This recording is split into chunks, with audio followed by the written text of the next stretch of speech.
आणि राष्ट्रवादी काँग्रेसच्या विलिनीकरणाच्या सध्याच्या चर्चांसंदर्भात आमदार हिरामण खोसकर यांनी सुद्धा एक महत्त्वाचं विधान केलंय। विलिनीकरण व्हायलाच हवं असं राष्ट्रवादीच्या 40 पैकी 30 ते 35 आमदारांना वाटतं आणि तशी आमची सर्वांची इच्छा आहे असं खोसकरांनी अधोरेखित केलं।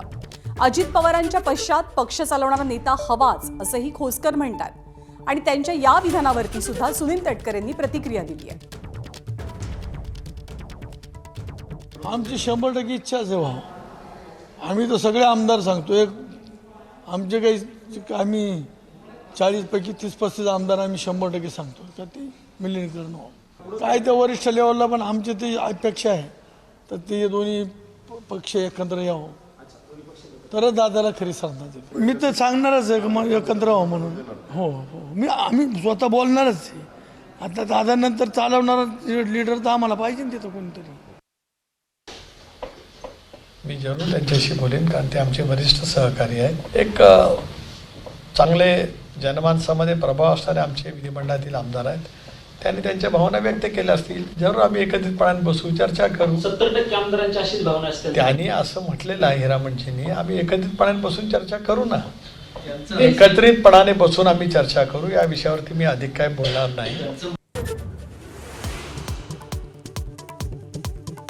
विलिनीकरणानंतर दोनही राष्ट्रवादींचं नेतृत्व अजित पवार करणार होते। शशिकांत शिंदेंचा मोठा दावा तर शिंदेंचं लिखाण अनाठाई आणि गैर, तटकरेंचा पलटवार।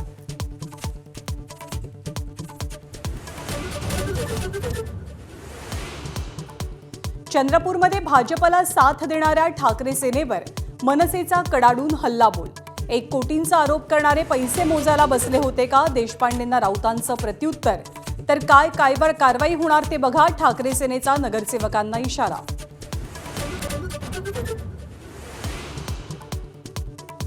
मतभेदांनी ग्रासलेल्या महाविकास आघाडीसमोर मोठं आव्हान। आगामी विधान परिषद आणि राज्यसभेच्या निवडणुकीसाठी एकी गरजेची। फूट पडल्यास मवियाचा एकही आमदार खासदार निवडून येणं अशक्य।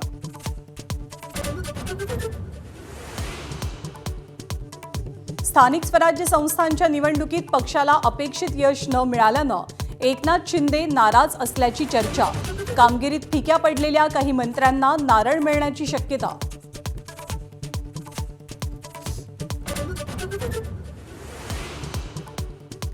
अन्न आणि औषध प्रशासन विभागाचा लिपिक 35,000ची लाच घेताना रंगेहात ताब्यात। तर लाच प्रकरणाशी आपला संबंध आल्यास राजीनामा देईन, अन्न आणि औषध प्रशासन मंत्री नरहरी झिरवाळ यांची प्रतिक्रिया।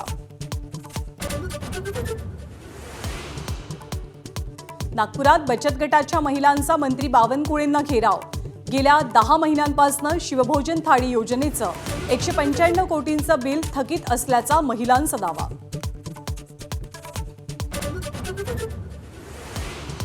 T20 विश्वचषकात सर्वात मोठा उलटफेर। बलाढ्य ऑस्ट्रेलियाचा झिम्बाब्वेकडनं 23 धावांनी पराभव।